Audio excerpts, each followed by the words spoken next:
நம்ம இந்திய சினிமாவிலேயே அதிகமான சம்பளத்தை வாங்கக்கூடிய நடிகர் யாருன்னு தெரியுமா? வாங்க பார்க்கலாம். இந்திய சினிமாவோட மார்க்கெட் வந்து ஓடிடி தளங்களால அதிகரிச்சாலும் மார்க்கெட் விரிவடைஞ்சதுக்கு அதுவும் ஒரு முக்கிய காரணமா தானே இருக்கு. பல வருஷங்களுக்கு முன்னாடி சினிமா ஓடுறத வச்சு நடிகர்களுக்கு சம்பளம் கொடுத்துட்டு இருந்தாங்க. அது ஒரு காலத்துல வந்து 1000ல இருந்துச்சு, அதுக்கப்புறம் லட்சமாச்சு, இப்போ பல கோடி ஆயிடுச்சுங்க.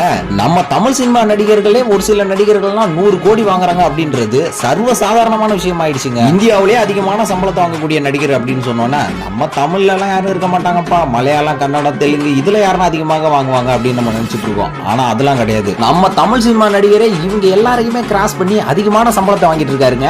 வேற யாரு? தமிழ் சினிமானாலே இவர் தானே தலைவர், நிரந்தரம். நம்ம தலைவர் சூப்பர் ஸ்டார் தாங்க. லாஸ்டா நெல்சன் இயக்கத்துல வெளியான ஜெயிலர் படம் வந்து 600 கோடி வரைக்கும் கலெக்ஷன் பண்ணிருக்குங்க. அதனால இந்த படத்துக்கு வந்து தலைவருக்கு 250 கோடி சம்பளம் கொடுத்திருக்காங்க. இந்த ஒரு பவர்ஃபுல் மாசுக்காக அடுத்த 2 படங்களுக்கு வந்து 250 கோடியை தாண்டி 280 கோடி வரைக்கும் சம்பளம் வாங்குறாருங்க.